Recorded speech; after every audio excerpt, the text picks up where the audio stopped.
Jharkhand board की तरफ से क्लास 9 का जो मॉडल पेपर जारी हुआ है 2024 बोर्ड परीक्षा के लिए, आज हम लोग उसे देखेंगे। इस वीडियो को शुरू से लेकर के अंत तक देखिए, क्योंकि इसी टाइप का क्वेश्चन आपके एग्जाम में आएगा।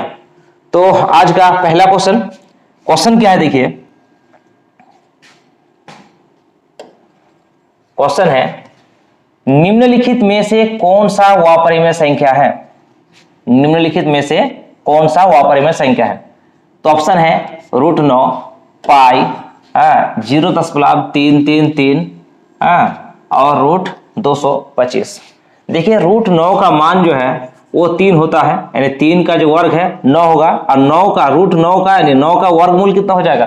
3 होगा, जो कि ये जो है ये परिमेय संख्या है। हमको क्या पूछा है? वापरिमेय संख्या। ये क्या है? परिमेय संख्या। तो ये तो ऑप्शन नहीं होगा, ठीक है।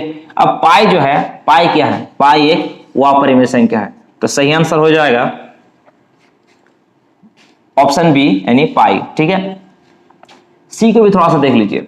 सी क्या है? 0.333, मतलब ये जो संख्या ना इसका दशमलव प्रसार जो है अनवसनी आवर्ती है, ये भी जो है एक परिमेय संख्या है, ठीक है। अब √225, ये √225 का वर्गमूल कितना होता है? 15 होता है, और 15 जो है वो क्या है? परिमेय संख्या है, ठीक है। उसके बाद का क्वेश्चन देखिए, क्वेश्चन नंबर 2, निम्न में से कौन सी संख्या ए और बी के बीच स्थित है?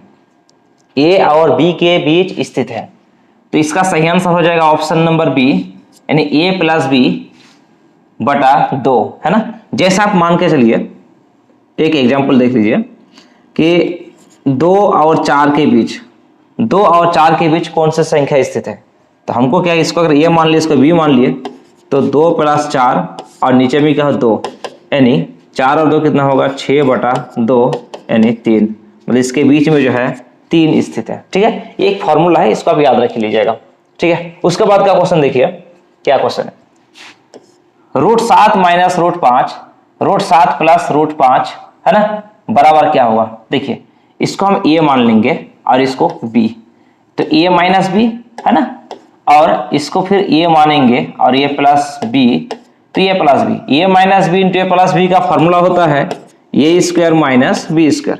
a के जगह में अगर हम √7 को रख देते हैं, √7 का स्क्वायर माइनस b के जगह में लिख देंगे हम √5 का स्क्वायर, तो √7 का स्क्वायर कितना होता है? √7 का स्क्वायर जो है यानी √7 × √7 = 7 होगा, है ना। यहाँ पे क्या लिखेंगे? 7, और √5 का स्क्वायर यानी √5 को √5 से गुना करेंगे 5 होगा, यानी 7 से अगर 5 घटा देंगे 2 होगा। तो हमारा सही आंसर हो जाएगा ऑप्शन नंबर कितना में है? ऑप्शन नंबर डी यानी 2, ठीक है, कोई दिक्कत नहीं है। उसके बाद देखिए क्या क्वेश्चन है, 125 का पावर 2/3 बराबर है ना। 125 का पावर 2/3, 125 को हम क्या लिख सकते हैं? उसको पहले हम लोग तोड़ेंगे, 5 से 5 दूना 10, 2 बचा 25, 5 × 25, यानी फिर 5 से जाएगा 5 × 25, है ना, यानी 5 का पावर हम 3 लिख सकते हैं, 5 का पावर 3, और पहले से जो है यहाँ पे 2/3। अब देखिए यहाँ पे पावर का पावर क्या हो जाएगा? गुना हो जाएगा, यानी 5 का पावर 3 × 2/3, यहाँ पे क्या हो जाएगा? 3 3 कट जाएगा, और 5 का पावर कितना है? 2 है, 5 × 25। तो हमारा सही आंसर हो जाएगा ऑप्शन नंबर सी यानी 25, ठीक है, कोई दिक्कत नहीं है। उसके बाद देखिए क्वेश्चन क्या है, इनमें से कौन एक बहुपद नहीं है? हाँ, इनमें से जो है कौन बहुपद नहीं है?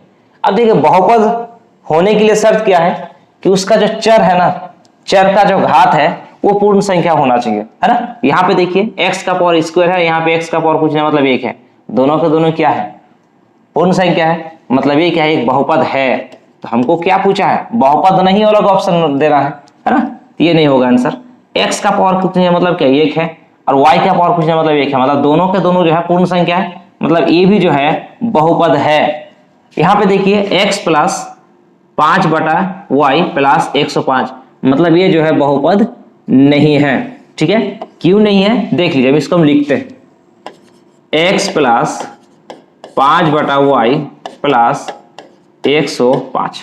ठीक है, तो x प्लस ये जो 5 है ना, 5/y है, y के ऊपर में क्या है, कुछ नहीं, मतलब 1 है। अब वही एक को y का पावर 1 है, जब उसको ऊपर लेके जाएंगे तो y का पावर कितना हो जाएगा, -1 हो जाएगा। ठीक है, और प्लस 105, यानी यहाँ पे देखिए इसका जो घात है वो पूर्ण संख्या नहीं है, इसलिए बहुपद नहीं है। ये भी बहुपद है ना, ये भी क्या है, बहुपद है। इसमें भी 1 है, इसका पावर 1 है, सभी का सभी क्या है, चर का जो घात है वो पूर्ण संख्या में है, इसलिए ये क्या है, बहुपद है। ये भी बहुपद है, ये बहुपद है, लेकिन ये जो है बहुपद नहीं है, ऑप्शन सी। ठीक है, उसके बाद का क्वेश्चन देखिए, क्या है क्वेश्चन, बहुपद 5x प्लस 3 का शून्यांक है। जब भी आपको शून्यांक निकालने बोल दे तो आप क्या किए, 0 के बराबर कर दीजिए। ठीक है, तो 5x बराबर ये प्लस का 3 उस पर जाएगा तो क्या हो जाएगा, -3 होगा, है ना। तो x बराबर -3, ये प्लस क्या बोलते हैं, x के साथ 5 का क्या गुना है, उस पर जाएगा, क्या हो जाएगा, भाग हो जाएगा। तो कितना हो जाएगा x का मान, -3/5। तो -3/5 कहाँ में है, ऑप्शन नंबर बी में है, -3/5। कोई दिक्कत नहीं है। उसके बाद का क्वेश्चन देखिए, क्वेश्चन क्या है, px बराबर x³ plus x² plus x plus 1 हो तो p -1 का मान होगा। यानी यहाँ पे ना x है ना, x के जगह हमको क्या बैठाना है, -1 बैठाना है। ये सब क्वेश्चन ना इससे पहले वाला वीडियो में हम बना चुके हैं। ठीक है, उसको भी आप जाके देख लीजिएगा। तो यहाँ पे x³ है ना, x³ मतलब -1 का क्यूब, ठीक है, प्लस x² मतलब -1 का स्क्वायर प्लस x का मान 1 और प्लस 1। ठीक है, अब देखिए माइनस का पावर जब भी विषम संख्या रहेगा तो वो माइनस होगा। ठीक है, -1 प्लस माइनस का पावर जब सम रहेगा तो क्या हो जाएगा, प्लस हो जाएगा। और 1 का स्क्वायर 1 होता है, 1 हो गया, प्लस गुना माइनस, -1 और प्लस 1। ठीक है, अब देखिए ये -1 प्लस 1 -1 प्लस 1 कट गया, और कटने के बाद क्या प्राप्त हुआ, यहाँ पे 0 बच गया, है ना। इसका मान कितना होगा, 0, जो हमारा ऑप्शन नंबर कितना में है, ऑप्शन नंबर बी में है, 0। ठीक है, कोई दिक्कत नहीं है। उसके बाद का क्वेश्चन देखिए, बहुपद इतने का गुणनखंड है, x² प्लस 5x प्लस 6, इसका क्या करना हमको, गुणनखंड करना है, जो ऑप्शन में सब दिया हुआ है। आप क्या कीजिएगा, जब भी गुणनखंड करने बोले, देखिए यहाँ पे x² का गुणांक क्या 1 है, 1 को 6 से आप गुना कीजिए, 1 से आप 6 को गुना करेंगे तो कितना होगा, 6 होगा। अब उस 6 को जो है आप गुणनखंड कीजिए, 3 दूना 6 हो गया। अब ये 2 और 3 है ना, ये 2 और 3 लेकर के आपको क्या लाना है, 5 लाना है। तो हम यहाँ पे क्या करेंगे, 3 + 2 करेंगे तो कितना हो जाएगा, 5 हो जाएगा। हम यहाँ पे लिख देंगे x² प्लस 5 के जगह में लिखेंगे 3 + 2, लिख दिया 5 के जगह में, बाहर में x है, हम यहाँ पे x लिख दिए, प्लस 6 x² प्लस 3 को 1 से गुना करेंगे 3x प्लस 2 को 1 से गुना करेंगे 2x प्लस 6। ठीक है, यहाँ पे x कॉमन आ गया, है ना, इसमें x कॉमन आ गया तो x बचा यहाँ पे, और यहाँ पे x तो ले लिया है, कितना बचा हुआ है, 3 प्लस इसमें 2 है, उसमें भी 2 है, 2 कॉमन आ जाता है, तो यहाँ पे क्या बच गया है, x बचा हुआ है, प्लस यहाँ पे 2 ले लिए हैं, मतलब 3 है। ठीक है, अब इसमें देखिए, और इसमें ये दोनों में क्या कॉमन आ रहा है, तो यहाँ पे कॉमन आ रहा है x प्लस 3 कॉमन आ रहा है, तो क्या बचा यहाँ पे, x बचा, और प्लस यहाँ पे क्या बचा हुआ है, 2 बचा हुआ है ना। तो सही आंसर हो जाएगा ऑप्शन नंबर कितना, देखिए x + 3 और x + 2, x + 3 है और x + 2 है, मतलब सही हो जाएगा ऑप्शन नंबर सी में। ठीक है, x + 3 और x + 6, ठीक, यही हो जाएगा ऑप्शन नंबर। ठीक है, कोई दिक्कत नहीं है। उसके बाद का क्वेश्चन देखिए, क्या क्वेश्चन है, y अक्ष पर स्थित किसी बिंदु का निर्देशांक निम्न में से किस रूप का होगा। है ना, वाई अक्ष पर हम एक ठो खींच लिए एक्स अक्ष और वाई अक्ष खींच लिए। ये जो होता है एक्स अक्ष है ना, ये एक्स अक्ष है, ये वाई है, ये वाई डैश है। ठीक है, इसमें क्या पूछा, वाई अक्ष पर स्थित किसी बिंदु का निर्देशांक, मतलब इस अक्ष में जो है, इस अक्ष में जो स्थित है उसमें हमको निकालना है ना। तो इस अक्ष में जो है कोई बिंदु अगर स्थित है तो एक्स का मान क्या होगा, 0 होगा। मतलब इस अक्ष में जो बिंदु का निर्देशांक होगा वो 0 y होगा। ठीक है, क्या होगा, 0 y होगा। यदि अगर आपको पूछ ले एक्स अक्ष में, तो एक्स अक्ष में क्या होगा, एक्स अक्ष में मतलब क्या, y की तरफ 0, बिल्कुल 0, यानी 0 तो हो जाएगा y और यहाँ पे x, यानी x 0 होगा। यदि आपको पूछ लिया जाए कि x अक्ष पर निर्देशांक तो x 0 होगा, y अक्ष पर निर्देशांक तो 0 y होगा। यहाँ पे पूछा है आपका, क्या पूछा, y अक्ष पर पूछा है। y अक्ष पर किसी स्थित किसी बिंदु का निर्देशांक निम्न में से किस रूप का होता है, तो हो जाएगा आपका सही आंसर 0 y, यानी ऑप्शन नंबर बी 0 y। कोई दिक्कत नहीं है। उसके बाद का क्वेश्चन देखिए क्या है, बिंदु 3 7 की कोटि है। देखिए ये जो y का मान होता है ना, ये y का मान ही जो है वो कोटि होता है। x का मान को हम लोग क्या बोलेंगे, भुज बोलेंगे। यहाँ पे सही आंसर है ऑप्शन नंबर सी, यानी 7। ठीक है, ये 7 क्या है, कोटि है, और 3 क्या है, भुज है। यहाँ पे अगर कोटि के जगह भुज अगर पूछ लेता तो आप क्या आंसर देते, 3 दे देते। ठीक है, उसके बाद का क्वेश्चन देखिए, रैखिक समीकरण 3x - 2y बराबर 5 की तुलना ax + by + c बराबर 0 से करने पर a b c के मान होंगे, है ना। क्या करना है, इसको पहले हम लिखते हैं, 3x - 2y बराबर 5। पहले हम उस रूप में लेके आते हैं, यानी 3x - 2y, ये प्लस का 5 इस पर आएगा तो -5 बराबर 0। और इसको भी हमने यहाँ पे लिखना है, लिख लेते हैं। यहाँ पे क्या है, ax + by + c बराबर 0।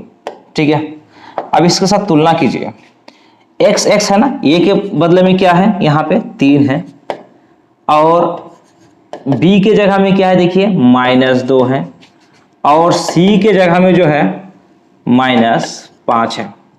तो सही आंसर हो जाएगा, देखिए 3, a का मान 3 है, b का मान -2 है, और c का मान -5 है। मतलब ये नहीं होगा, 3 -2 और -5, a का मान 3 है, ये भी ठीक है, b का मान -2 है, और c का मान -5 है, यानी सही आंसर हो जाएगा ऑप्शन नंबर 3, यानी। ठीक है, कोई दिक्कत नहीं है। उसके बाद देखिए क्या क्वेश्चन है, यदि x बराबर 2 और y बराबर 3 समीकरण इतना का हल हो तो k का मान ज्ञात कीजिए। अब इस समीकरण को हम यहाँ पे लिखते हैं, 2x + 3y बराबर k। ठीक है, x का मान जो है कितना दिया है, देखिए 2 है, और y का मान कितना है, 3 है, बराबर k। तो 2 दूना कितना होगा, 4 होगा, 3 दिया कितना होगा, 9 होगा, और बराबर k होगा। 9 और 4 कितना होता है, 13, बराबर k, यानी k का मान जो है कितना आंसर आया, 13। तो सही आंसर हो जाएगा ऑप्शन नंबर बी, 13। ठीक है, कोई दिक्कत नहीं है। उसके बाद का क्वेश्चन देखिए, क्वेश्चन क्या है, रैखिक समीकरण 3x - 2y बराबर 0 का हल है ना। इसमें सभी का एक एक करके हम लोग मान बैठा के चेक करेंगे। मतलब ये जो है ना, x का मान इसमें से लेंगे और y का मान भी लेंगे, यानी LHS में क्या है, LHS में 3x - 2y, 3x - 2y, मैंने x और y का मान यहाँ पे बैठाएंगे तो 0 होगा। जिसमें 0 हो जाएगा, है ना, जिसमें क्या होगा, 0 हो जाएगा, वही उसका सही मान होगा, यानी हल होगा। देखिए हम ये नंबर इसको बना के देखते हैं। ए में क्या, x का मान 3 है, यानी 3 गुना x के जगह हम क्या लेंगे, 3 - 2 गुना y के जगह में क्या लेंगे, 2, है ना। 3 × 3 = 9, 2 × 2 = 4, 9 से 4 घटेगा कितना हो जाएगा, 5, जो कि ये गलत है। कितना आना चाहिए, 0 आना चाहिए। ठीक है, उसी प्रकार से हम यहाँ पे बी नंबर लेते हैं। बी में क्या है, x का मान 3 है, यहाँ पे 3 गुना 3 माइनस 2 गुण y, यानी 2 गुना y का मान है यहाँ पे -2, ठीक है। तो 3 3 9 माइनस गुना माइनस प्लस, है ना, प्लस 2 2 गुना 4, 9 और 4 कितना हो जाएगा 13, जो ये भी नहीं होगा, ठीक है। उसके बाद सी नंबर चेक करते हैं। सी में क्या देखिए, x का मान 2 है और यहाँ पे लिखेंगे 3 गुना x मतलब 2 माइनस 2y, y का मान यहाँ पे कितना है 3 है, ठीक है। 3 दूना कितना होगा 6 और 3 दूना 6, 6 से 6 गया कितना हुआ 0, मतलब ये हिसाब हमारा सही है, ये हल है। मतलब इस समीकरण का जो है ऑप्शन नंबर यानी सी जो है क्या है, हल है, कोई दिक्कत नहीं है। उसके बाद का क्वेश्चन देखिए, वो कथन जिसे सिद्ध किया जा सकता है क्या कहलाते हैं। मतलब यहां पे इसको आप याद रखिएगा कि जो परिमेय है ना, ये परिमेय जो है, इस परिमेय को सिद्ध किया जा सकता है, ठीक है। उसके बाद का क्वेश्चन देखिए, दो भिन्न बिंदुओं से होकर कितनी रेखाएं खींचे जा सकते हैं। एक ये बिंदु है और एक ही बिंदु है, इस बिंदु से हम लोग केवल एक ही रेखा खींच सकते हैं, ज्यादा नहीं। तो कितनी रेखाएं खींची जा सकते हैं, तो ऑप्शन ए यानी एक रेखाएं खींची जा सकती है, ठीक है। उसके बाद देखिए 80 का पूरा कोण का मान क्या होगा। 80 का पूरा कोण, 90 से 80 को घटाएंगे तो होगा 10, तो हमारा सही आंसर हो जाएगा ऑप्शन नंबर ए 10, ठीक है। उसके बाद देखिए क्वेश्चन क्या है, नीचे दी गई आकृति में रेखा एक्स वाई एम एन बिंदु O पर प्रतिष्ठित करती है, POY बराबर 90 डिग्री है, A अनुपात B बराबर है 2:3 है, C का मान क्या होगा। ये जो इसका चित्र दिया हुआ है, इस चित्र को बढ़िया से देखिए। ये क्या, एक रेखा है, ठीक है, और ये जो है यहां से यहां तक 90 डिग्री है। ये दिया है A और ये B, यहाँ पे C। हमको क्या निकालना है, C का मान निकालना है। तो C का मान निकालेंगे, कैसे निकालेंगे, यदि हमको अगर B का मान मिल जाए तो C का मान आराम से हम लोग निकाल सकते हैं। तो पहले हम लोग B का मान निकालेंगे। तो A और B का अनुपात जो है, A और B का अनुपात कितना दिया है 2:3। तो हम अनुपातों का योग निकालते हैं, अनुपातों का योग, अनुपातों का योग बराबर होगा 2 + 3 यानी 5। हमको निकालना क्या है B। अगर हम B निकाल लेते हैं तो इसको एक रेखा मानकर हम लोग C निकाल सकते हैं ना। तो हम लोग क्या निकालेंगे, B निकालेंगे। अब यहाँ पे A अनुपात B 2:3, 3 ना है B के जगह में, तो 3 बटा क्या करेंगे अनुपातों का योग और गुना कर देंगे। ये देखिए A अनुपात B कितने भाग में, देखिए कितने डिग्री का कोण बना हुआ है, यहां से यहां तक 90 है, तो यहां से यहां तक भी तो 90 होगा ना, क्योंकि ये पूरा का पूरा लाइन क्या है 180 डिग्री का है। ये भी क्या हो जाएगा 90 हो जाएगा। हम इसको 90 से गुना करेंगे। अब इसको काटते हैं, 5 के 5, 5 के 5, 4 बचा, 5 8 40, है ना, 3 8 24 का 4 हाथ में हाथ 2, 3 के 3 और 2 5, यानी कितना हो जाएगा ये 54 डिग्री होगा। यानी B का मान जो है 54 हो गया, ठीक है। क्या हो गया B का मान 54।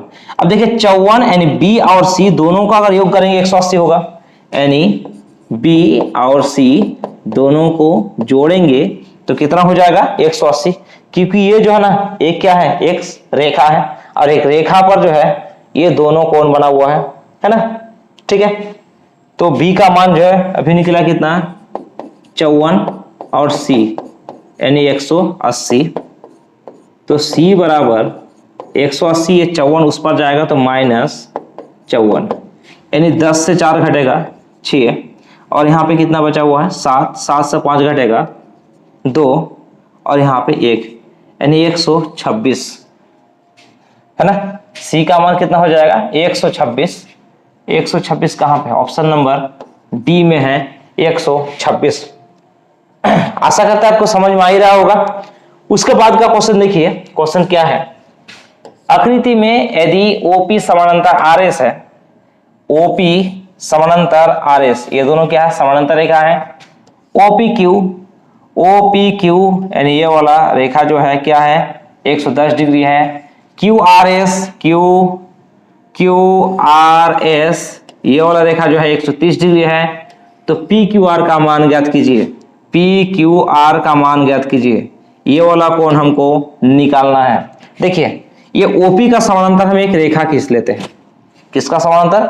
ओपी का समानांतर। अगर ओपी का समानांतर एक रेखा खींचे तो ये भी क्या हो जाएगा, आर एस का भी समानांतर हो जाएगा, क्योंकि ओपी और आर एस दोनों क्या है, समानांतर रेखा है। अब देखिए ये दोनों समानांतर रेखा है, ओपी और ये वाला रेखा, इसको हम कोई नाम देते हैं, एन देते हैं, एन एम, है ना। ये दोनों रेखा क्या है, समानांतर है। अब समानांतर रेखा है और पी क्यू क्या है, एक त्रिअक्षीय रेखा है। अब त्रिअक्षीय रेखा की एक ही ओर कोणों का अंतर कोणों का योग कितना डिग्री होता है? त्रिअक्षीय रेखा के एक ही ओर के अंतर कोणों का योग 180 डिग्री होता है। ये अगर 110 है तो ये कितना होगा, 180 होना चाहिए टोटल। ये अगर 110 है तो ये कितना होगा, 70 होना चाहिए। कितना होना चाहिए, 70 होना चाहिए। ठीक है। अब इससे उसी तरह से देखिए ये दोनों क्या है, समानांतर रेखा है, और क्यू आर क्या है, एक तिर्यक रेखा है। ये दोनों का भी योगफल जो है, यानी ये वाला कोण और ये वाला कोण का योगफल कितना होगा, 180 डिग्री होगा। यानी ये अगर 130 है तो ये कितना होगा, 50 होगा। तब ना दोनों मिला के 180 डिग्री होगा, तब ये जो है 50। अब बीच में जो है ना, बीच वाला कोण को हम यहाँ पे x मान लेते हैं। क्या मान लेते हैं, x मान लेते हैं।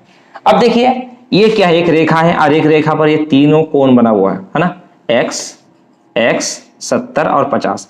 ये तीनों को जोड़ करेंगे तो कितना हो जाएगा, योग करेंगे तो 180 होगा। ठीक है, कोई दिक्कत नहीं है। अब देखिए 70 और 50 120, यानी 0 0 0 7 5 12 हो गया। और यहाँ पे x बराबर 180, तो x बराबर 180 है प्लस का 120 उस पर जाएगा, माइनस 120 यानी 60 डिग्री। ठीक है, तो कितना हो गया x का मान, यानी ये जो पी क्यू आर है ना, पी क्यू आर, ओह यहाँ पे अगर पी क्यू आर ही देना चाहिए था, खैर कोई बात नहीं है। तो पी क्यू आर का मान कितना डिग्री आ गया, 60 डिग्री, जो ऑप्शन नंबर कितना में है, ऑप्शन नंबर ए में है। कितना, 60 डिग्री। ठीक है, उसके बाद क्वेश्चन देखिए, इसको सिर्फ आप ऐसे करके मत देखिए कि एक तरफ से देख रहे हैं और दूसरी तरफ से निकाल रहे हैं, मतलब ऐसा नहीं, ये मूवी की तरह मत देखिए। इसको आप कॉपी में लिख लिख के प्रैक्टिस कीजिए। ठीक है, तब जाके आपको ज्यादा समझ में आएगा, आप सभी चीज को आप बना सकेंगे। उसके बाद देखिए क्वेश्चन क्या है, निम्नांकित में से कौन त्रिभुज की सर्वांग समता की कसौटी नहीं है। ये जो चार ऑप्शन है ना, ये चार ऑप्शन में से कौन सा सर्वांग समता की कसौटी नहीं है। तो देखिए ये एस ये भी कसौटी है, ये भी है ना, ए ये नहीं है, ये सर्वांग समता का कसौटी नहीं है। तो सही आंसर हो जाएगा ऑप्शन नंबर सी, ए। ठीक है, उसके बाद क्वेश्चन देखिए क्या है, एबीसी में यदि ए बी बराबर ए सी, बी बराबर कोण बी बराबर 70 डिग्री है, तो कोण ए का मान ज्ञात कीजिए।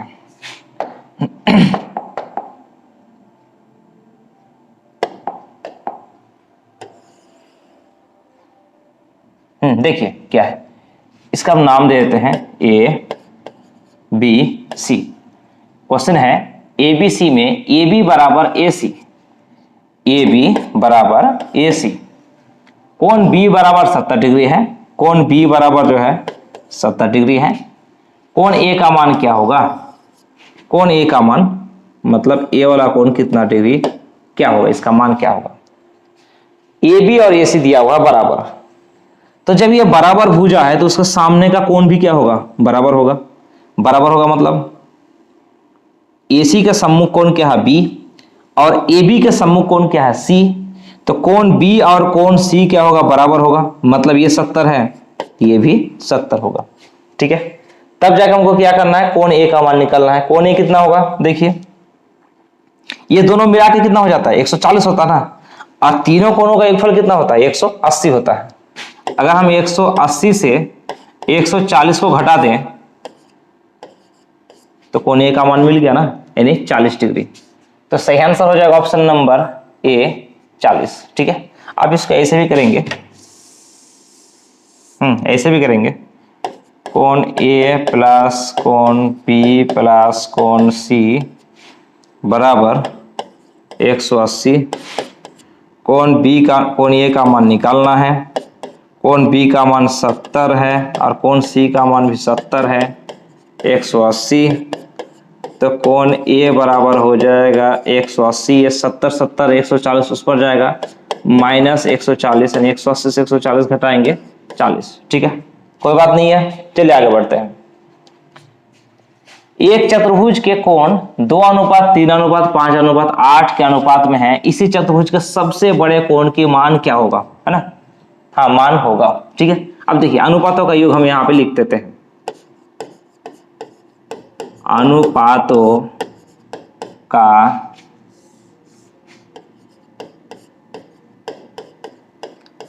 का योग 2 + 3 + 5 + 8, 8 × 5 = 13, 13 × 14 = 15, 16 17 18, कितना होता है? 18 होता है ना? यहां पे पूछा है सबसे बड़े कोण की मान क्या होगा, तो सबसे बड़ा कोण क्या है? सबसे बड़ा यहाँ पे क्या है? 8 है ना, तो लिख लेते हैं सबसे बड़ा कोण। सबसे बड़ा कोण हो जाएगा 8/18, अनुपातों का योग। और ये चतुर्भुज जो है, अंतः कोणों का योगफल कितना डिग्री होता है चतुर्भुज का? तो 360 डिग्री होता है, 360। अब इसको काटिए, 18 के 18, 18 दूना 36, 0 यानी 20 हो गया। 8 को 2 से गुना, 8 दूना 16 होता है और 1 शून्य, यानी कितना हो जाएगा? 160 हो जाएगा। यानी सबसे बड़ा कोण जो है 160 होगा, जो हमारा ऑप्शन नंबर सी में है। ठीक है, कोई दिक्कत नहीं है, आप इसको लिख लीजिएगा। उसके बाद देखिए निम्न में से किन के विकर्ण समकोण पर समद्विभाजित होते हैं? तो देखिए समकोण पर समद्विभाजित जो है, एक समचतुर्भुज का होता है और एक वर्ग का होता है। तो यहाँ पे ऑप्शन में दिया है समचतुर्भुज, तो समचतुर्भुज का जो विकर्ण है वो समकोण पर समद्विभाजित करते हैं। ठीक है, उसके बाद क्वेश्चन देखिए क्या है। आयत के भुजाओं के मध्य बिंदु को मिलाने से बनने वाला चतुर्भुज होगा।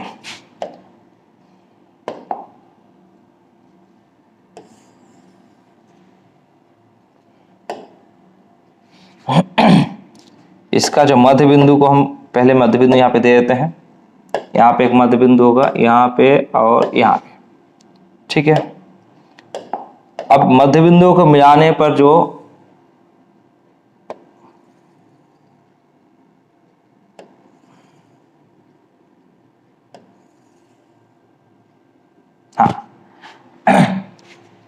आयत के भुजाओं के मध्य बिंदुओं को मिलाने से बनने वाला चतुर्भुज होगा। मतलब ये जो बीच में जो चतुर्भुज है ना, ये जो चतुर्भुज है, ये वाला जो चतुर्भुज है, ये चतुर्भुज जो है आपका कौन सा चतुर्भुज होगा? ठीक है, आप इसको याद रखिएगा कि ये जो है समचतुर्भुज होता है। क्या होता है? ये समचतुर्भुज होता है। आप इसको याद रख लीजिएगा, क्योंकि उसको सिद्ध करना जाइएगा ना तो थोड़ा सा लॉन्ग हो जाएगा। ठीक है, उसके बाद देखिए क्या क्वेश्चन है। आकृति में एबीसीडी एक समानांतर चतुर्भुज है जिसमें बीसी 12 सेंटीमीटर है, एई 6 सेंटीमीटर है। तो समानांतर चतुर्भुज का क्षेत्रफल क्या है? देखिए ये देखिए एक समानांतर चतुर्भुज है, उसमें आधार जो है बीसी जो है कितना दिया है? 12 सेंटीमीटर है, और जो ऊंचाई है यानी एई जो है वो कितना है? 6 सेंटीमीटर दिया हुआ है। और आप जानते हैं कि समानांतर चतुर्भुज का क्षेत्रफल जो है आधार गुना ऊंचाई होता है। आप इसको गुना कर दीजिए, 6 दूना 12 का 2 हाथ मेरा 1, 6 को 1 से गुना 6 हो जाएगा, 6 और 1 7, यानी 72 सेंटीमीटर स्क्वायर, जो ऑप्शन नंबर सी में है। ठीक है, कोई दिक्कत नहीं है। उसके बाद का क्वेश्चन देखिए क्या क्वेश्चन है। एक समानांतर चतुर्भुज और एक त्रिभुज एक ही आधार तथा एक ही समानांतर रेखाओं के बीच स्थित है। तो त्रिभुज का क्षेत्रफल 12 सेंटीमीटर हो तो समानांतर चतुर्भुज का क्षेत्रफल होगा। देखिए इसको बढ़िया सब समझ जाइए। ये मान लीजिए एक समानांतर चतुर्भुज है। ठीक है, क्या एक समानांतर चतुर्भुज है? एक समानांतर चतुर्भुज और एक त्रिभुज एक ही आधार और एक ही समानांतर रेखाओं के बीच स्थित है। मतलब ओह टेढ़ा हो गया, खैर आप समझ गए।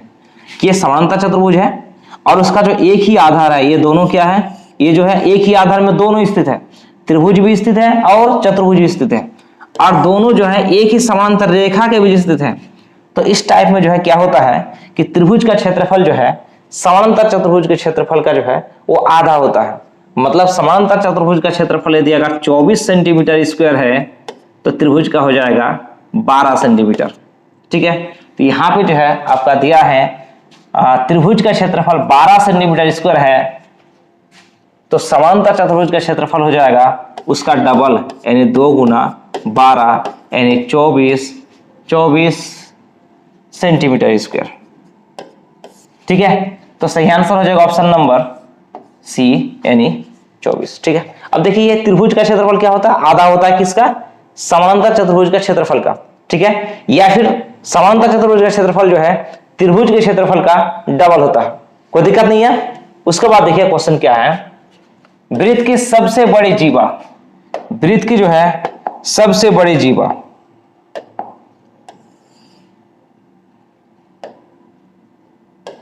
वृत्त के सबसे बड़ी जीवा क्या होता है। देखिए यहां से हमने एक जीवा खींचे, एक और जीवा खींचे, एक और जीवा, एक और जीवा, एक और जीवा। यहां पे देखिए कि ये सभी के सभी क्या है, जीवा है। इससे थोड़ा सा बड़ा ये है और ये सबसे बड़ा ये है, ये जो आपका क्या बोलते हैं कि जो केंद्र से होकर के गुजरा है, जो केंद्र से होकर के गया है वो जीवा सबसे बड़ा है। और इसी जो केंद्र से होकर के जो जीवा जाते हैं, है ना, पार होते हैं, उसको हम लोग क्या बोलते हैं, व्यास बोलते हैं। क्या बोलते हैं उसको, व्यास। तो वृत्त की सबसे बड़ी जीवा को हम लोग क्या बोलेंगे, व्यास बोलेंगे। आशा करते हैं आपको समझ में आ गया होगा। उसके बाद का क्वेश्चन देखिए क्या है, वृत्त की एक जीवा वृत्त की त्रिज्या के बराबर है ना। वृत्त की जो है देखिए, हाँ, वृत्त की एक जीवा वृत्त की त्रिज्या के बराबर है। मतलब यहाँ पे एक वृत्त का जीवा है जो त्रिज्या के क्या है, बराबर है। जीवा द्वारा केंद्र पर अंतरित कोण का मान ज्ञात कीजिए। अब देखिए यहां से यहां तक अगर ये त्रिज्या है तो ये भी तो त्रिज्या ही होगा। अब ध्यान से देखिए, ये वाला और ये वाला तो बराबर है, तो क्या ये वाला बराबर नहीं होगा, ये तीनों के तीनों जो है बराबर होगा, है ना। जब तीनों के तीनों जब बराबर होगा तो मतलब क्या होगा, ये समबाहु त्रिभुज है। कौन सा त्रिभुज है, समबाहु त्रिभुज है। वह त्रिभुज जिसके तीनों भुजा बराबर हो उसे समबाहु त्रिभुज कहते हैं। और समबाहु त्रिभुज के प्रत्येक कोण जो है वो 60 डिग्री का होता है। तो इसलिए जो है ये वाला कोण भी जो है आपका कितना हो जाएगा, 60 डिग्री होगा। सभी 60 डिग्री रहती है, ये भी जो केंद्र पर जो अंतरित कोण है वो भी 60 डिग्री का होगा। इसलिए सही आंसर हो जाएगा ऑप्शन नंबर सी यानी 60 डिग्री। उसके बाद क्वेश्चन देखिए क्या है, आकृति में एसीबी का मान क्या होगा, है ना। ये आकृति है, ये क्या है, आकृति है।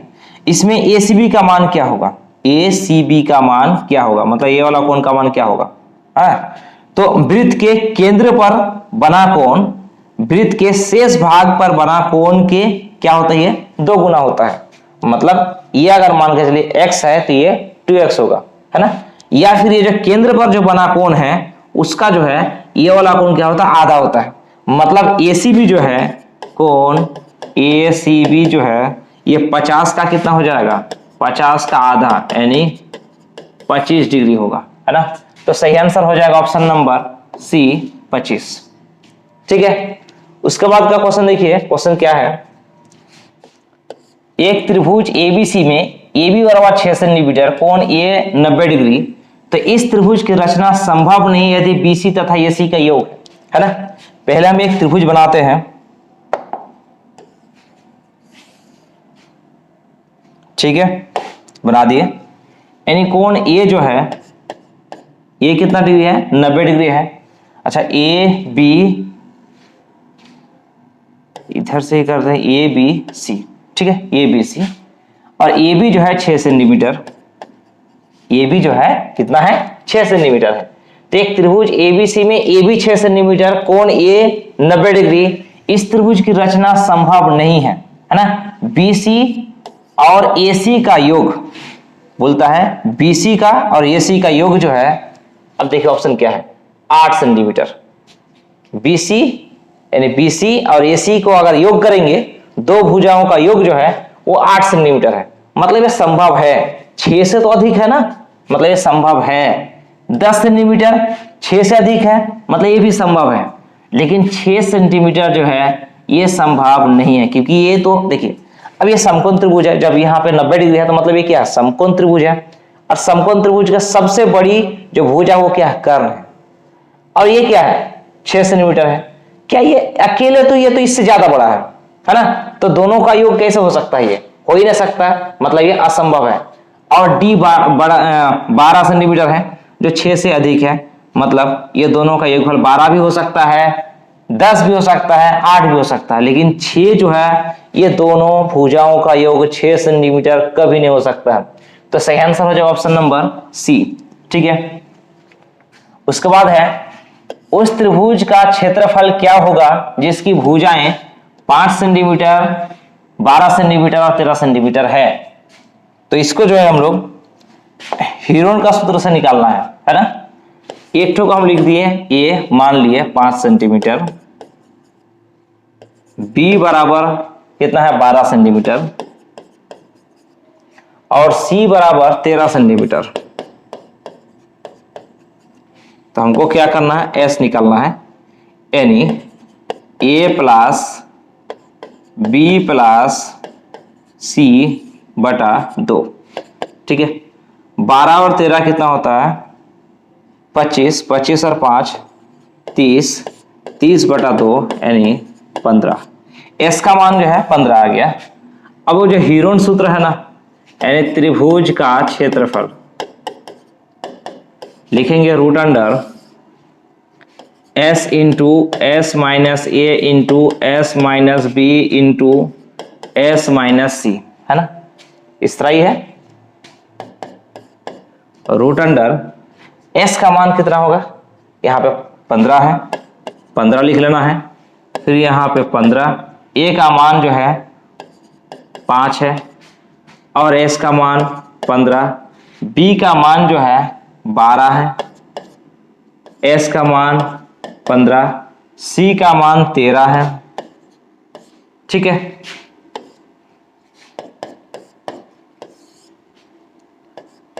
पंद्रह गुना 15 से 5 घटेगा कितना 10 और 15 से 12 घटेगा कितना हो जाएगा 3 और 15 से 13 घटेगा 2।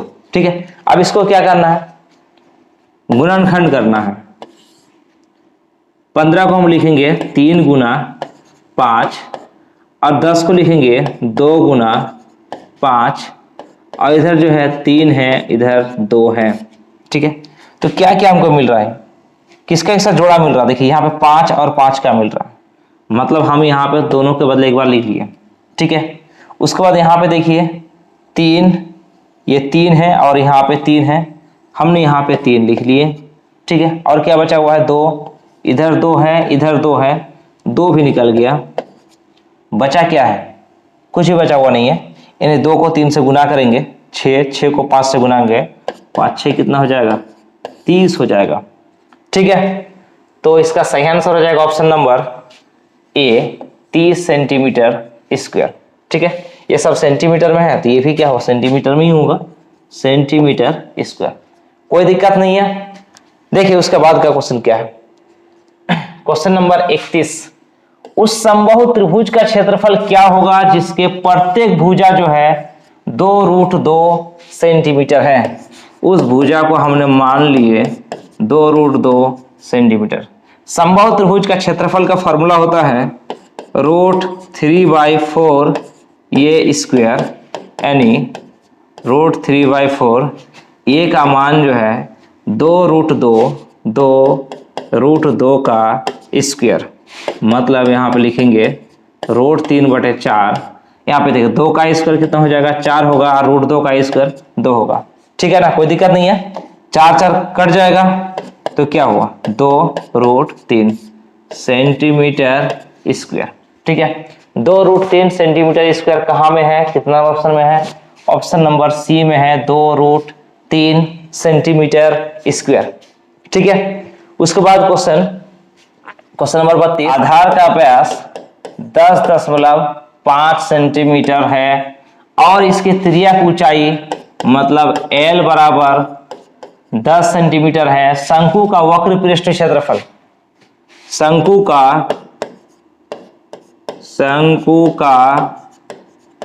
वक्र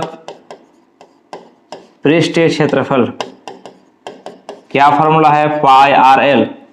हम यहाँ पे आर बराबर लिखेंगे 10.5/2 सेंटीमीटर। ठीक है, पाई का मान कितना है, पाई का मान 22/7। आर का मान जो है, आर का मान कितना है, हाँ 10.5/2 और एल का मान जो है 10 है। ठीक है, अब इसको देखिए, 7 के 7 3 बचा, 3 और 5 35, 5 7 35, 1 के बाद 10 वाला, 1 के बाद 10 वाला हम दे दिए। ठीक है, अब यहाँ पे 11 के 11, 2 1 के 2, 11 दूना 22। अब इसको गुना कीजिए, देखिए ये 10 के साथ अगर 1.5 का गुना करेंगे तो कितना हो जाएगा, 15 हो जाएगा, है ना, 15 ही तो होगा। 15 को 11 से गुना करें, 15 के 15 का 5 हाथ में रहा 1, 15 के 15 और 1 के 16, यानी 165 सेंटीमीटर स्क्वायर। जो ऑप्शन नंबर कितना है, ऑप्शन नंबर सी में है 165 सेंटीमीटर स्क्वायर। ठीक है, उसके बाद का क्वेश्चन देखिए क्या है, यदि एक बेलन की त्रिज्या बोल दिया मतलब आप 4 सेंटीमीटर आर लिख लिए, ऊंचाई जो है 10 सेंटीमीटर है, तो बेलन के कुल पृष्ठीय क्षेत्रफल होगा। तो बेलन के कुल पृष्ठीय क्षेत्रफल का फॉर्मूला क्या होता है, चलो हम लिख देते हैं यहाँ पे, बेलन का कुल पृष्ठीय क्षेत्रफल, बेलन के कुल पृष्ठीय क्षेत्रफल होता है 2 pi r into r plus h बराबर 2 पाई का मान होता है 22/7, आर का मान होता है कितना 4, और अंदर में जो है आर का मान 4 है, प्लस एच का मान कितना है 10। ठीक है, अब यहाँ पे देखिए 2 गुना 22/7, ठीक है, 2 गुना 22/7 है, गुना 4, और यहाँ पे 10 और 4 कितना होगा 14। इसको काटिए 7 के 7, 7 2 गुना 14। ठीक है, अब इसको गुना कीजिए, 2 को 4 से गुना करेंगे, 4 2 गुना 8 होगा, है ना, 8 को 2 से गुना करें, 8 दूना 16 का 6 हाथ मेरा 1, 8 दूना 16 1 17, और फिर इसको 2 से गुना करना है, 6 दूना 12 का 2 हाथ मेरा 1, 7 दूना 14 1 15 का 5 हाथ मेरा 1, 2 1 के 2 और 1 के 3, यानी कितना हो जाएगा 352 सेंटीमीटर स्क्वायर। ठीक है, 352 सेंटीमीटर स्क्वायर, ये इसका सही आंसर होगा ऑप्शन नंबर बी।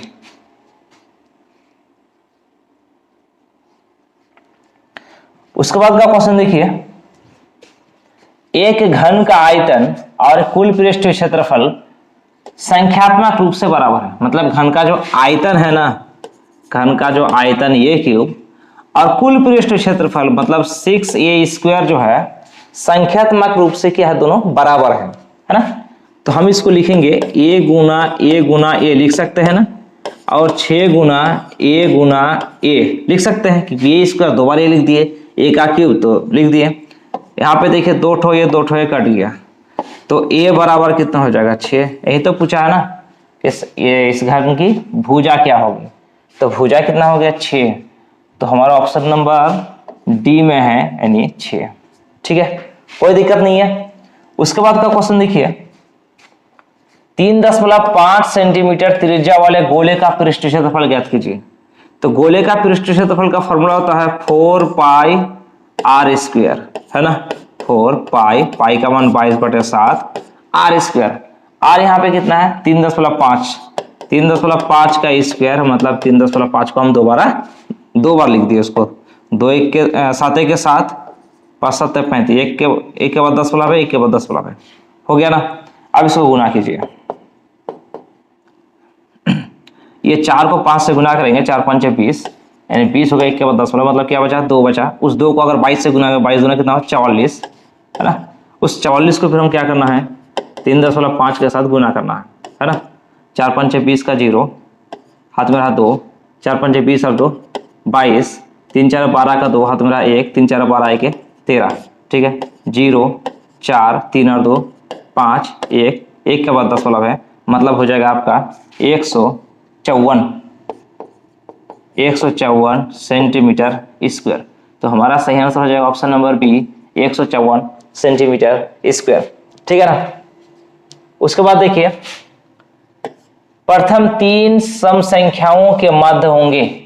प्रथम 3 सम संख्या, प्रथम 3 सम संख्या क्या क्या है? 2 है, 4 है और 6 है। ये सभी को आप क्या करो, योग कर लो।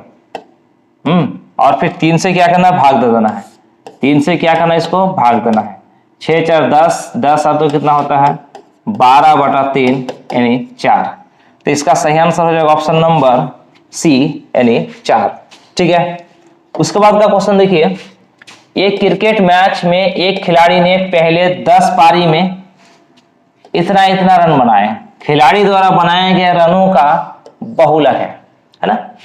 बहुलक हम लोग क्या बोले, जो सबसे ज्यादा बार आएगा उसको हम लोग बहुलक कहेंगे।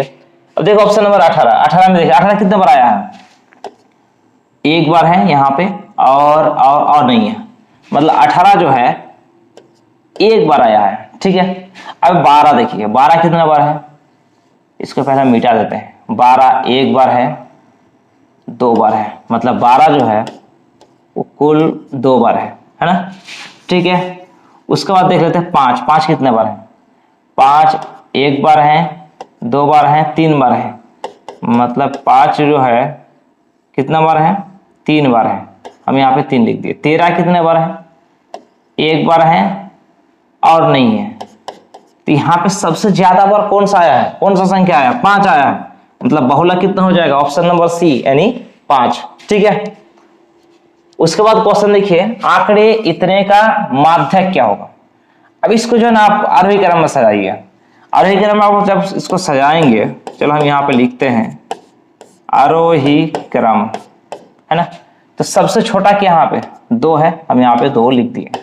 उसके बाद 2 के बाद क्या होगा, यहाँ पे 5 होगा, 2 के बाद 5 होगा, 5 हो गया। 5 के बाद कितना है, 7 है, 7 के बाद कितना होगा, 9 होगा, है ना।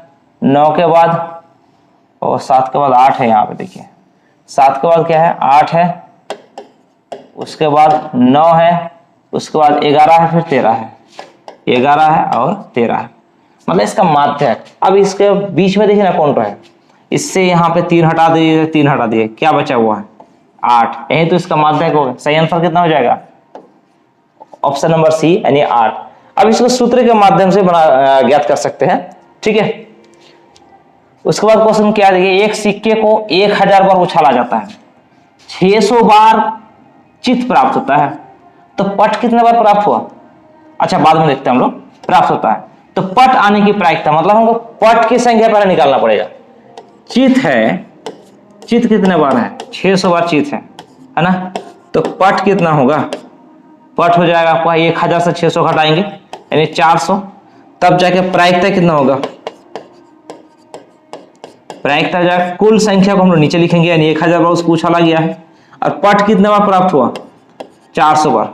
अब इसको लोग काट देते हैं, है ना।